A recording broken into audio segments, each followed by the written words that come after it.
The Transition is a documentary series about making the shift from employee to employer and starting your own business.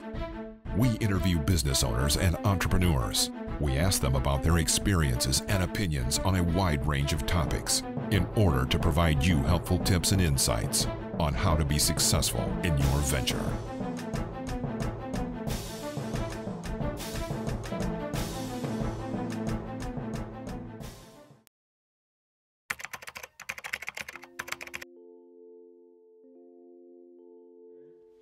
My name is Lataris Williams. The name of my company is Path Setters LLC, and we are a telecom consulting company. We help our clients choose the right technology and services to support their company's telecommunications needs. My name is Lethea Owens. The name of my company is Next Level Branding and Marketing, where we help game changers take their business to the next level. My name is Lisa Payden. I own the Personal Gift Basket Company. We are a gifting concierge service. My name is Jade Payden. The name of my company is Right Air Heating and Cooling LLC. Not only do I provide furnaces and air conditioners, heat pumps, but I provide a knowledge to help you breathe better in your home, to have lower energy costs, energy consumption, and more comfortability in your home for family.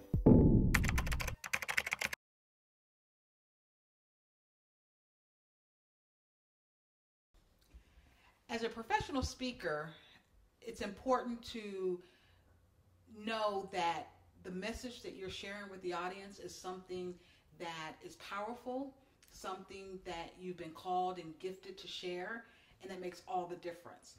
I remember sitting in a training session where I'm supposed to be learning from the speaker about communication skills.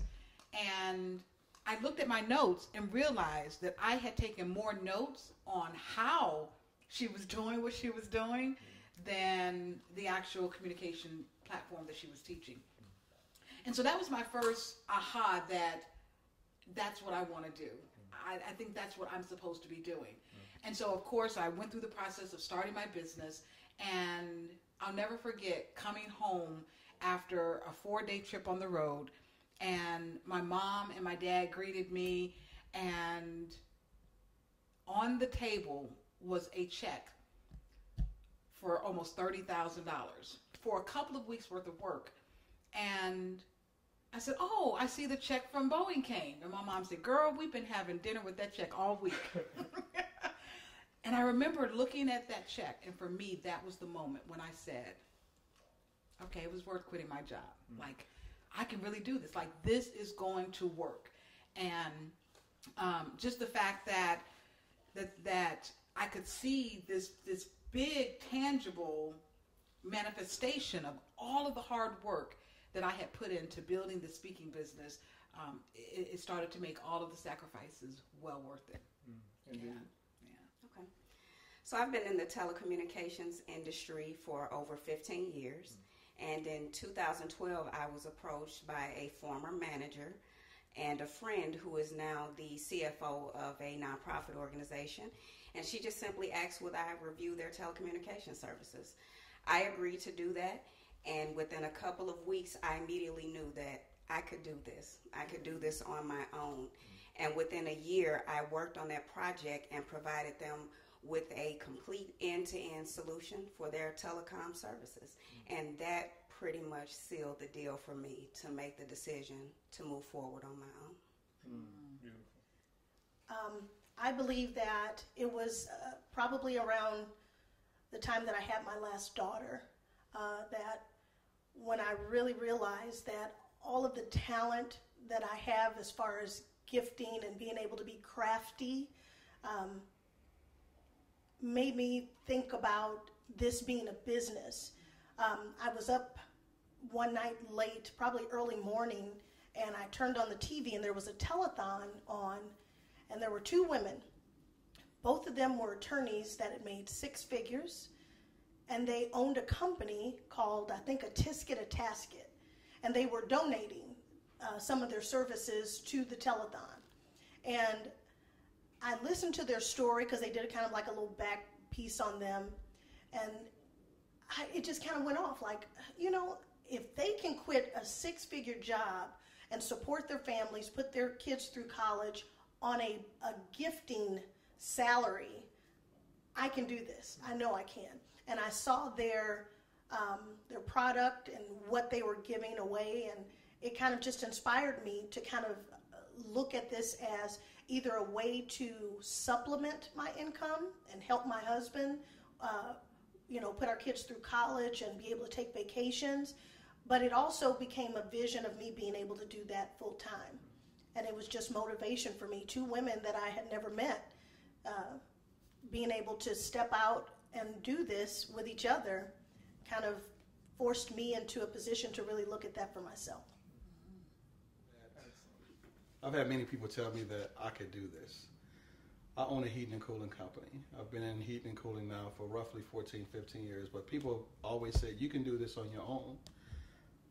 But as a man, when you have a wife, you have children, the fear of doing that overrode my passion to go do it myself.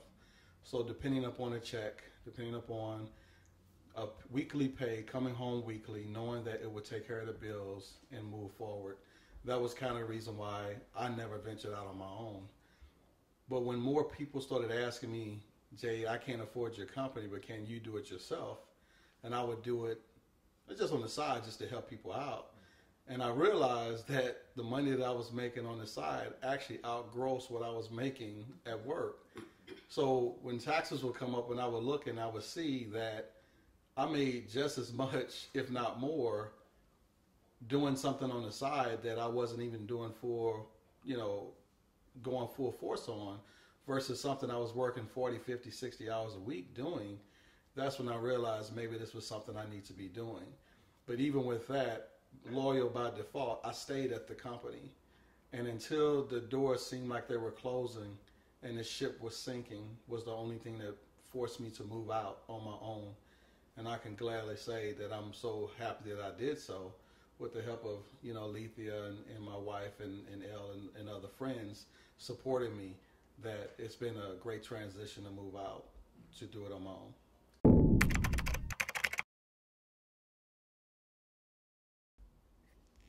I've had several mentors in my career, and I often, because of that, tell other people, if you have the right information and the right coach or mentor, the impossible becomes possible.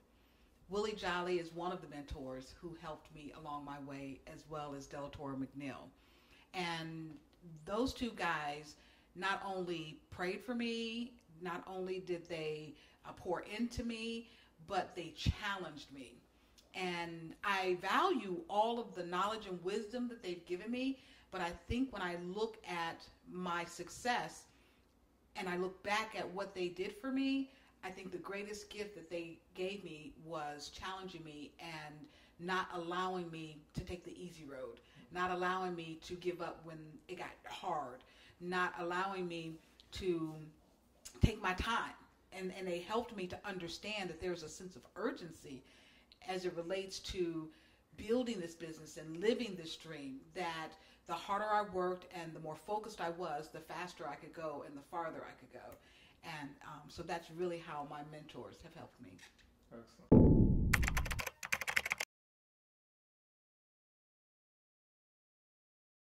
So with being new, right, I haven't come, you know, to the point yet, thankfully, that I'm ready to close the doors. But being new, you still have that excitement, right? So even without a client, you're like, it's about to happen. It's going to happen. But I can tell you there is still that fear of, can I do this? Am I making the right decision? I'm a single mom, the sole provider. So in my decision making, that fear of, am I going to be able to do this and provide for my son and I? So I think that even if you haven't had that point of, this isn't going the way I thought it would go, I'm not bringing in the revenue, I think that even just starting out, it still has that feel of, can I do this? So I think with me and running my company, I'm just trying to make sure that the timing is right. And I think that's very important as well, to make sure that the timing is right for your family and your situation. I've had many moments earlier on where I wanted to give up, and it was mostly fear. Back to several questions ago, that fear can stricken you. Fear of success, fear of failure, kind of all stir in a pot, and I remember finishing college, and I had all the time that I needed to do my business. That was an issue when I was in college and working and trying to be a mother and a wife. Was I just don't have enough time. Well, college is done. That time is mine now, but there was another fear that came along with now having that time, and that was the fear of success. And it was a point where I was it worth it to me to do it? I'm a home-based business, and the client that I wanted to attract, I didn't think they would accept me being a home-based business. And it allowed me to look deeper into that fear. And with Lethea's help, it really doesn't matter where my product comes from, as long as it's a good product. Absolutely. And so when I got over that fear of closing the doors, everything kind of runs like a well-oiled machine after that. It's just getting over that fear and knowing that I know that God gave me this company. I know He did, and so therefore I want to do right by it. So, excellent. No more fear.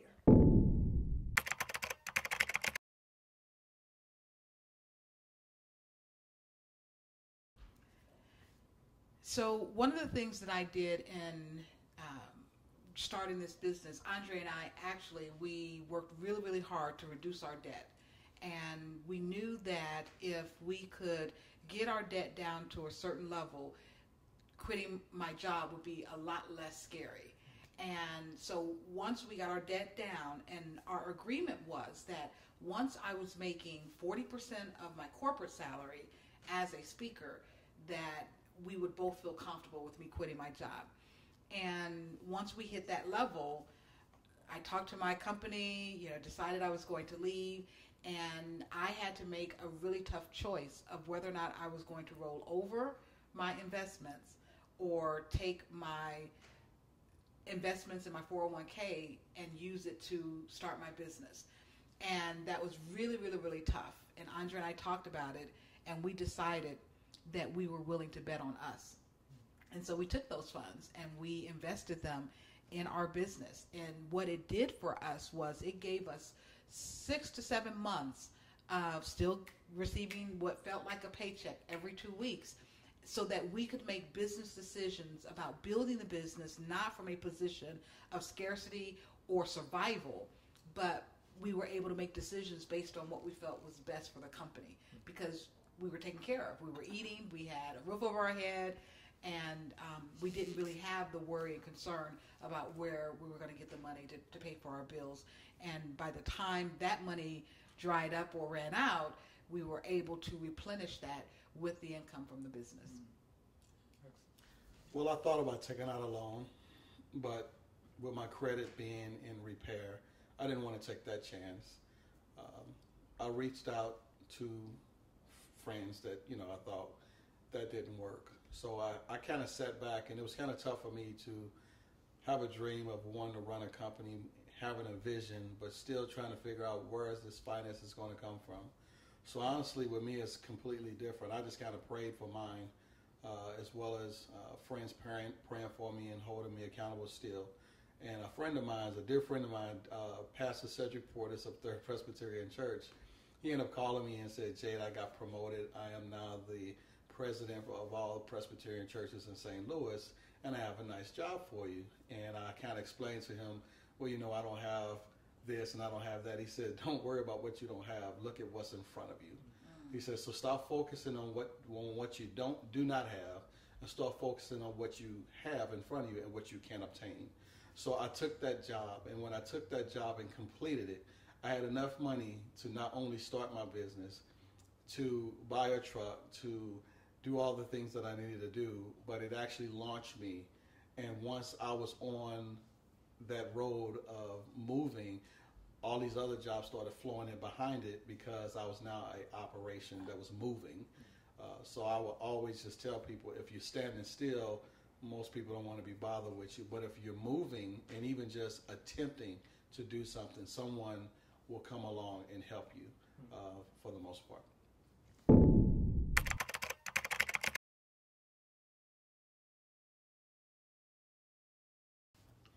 I would say caring.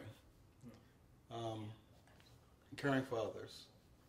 So much in this world, everybody steps on one another, get to where they want to be. No one really takes the time to listen and pay attention to what someone needs are, and put them before themselves. And I believe for me, being able to listen, to pay attention, and to deliver on what the customer is asking has been my greatest asset. Difficult question. So I'm going to go with determination. Absolutely. And I think it manifests itself in a lot of different ways in my life.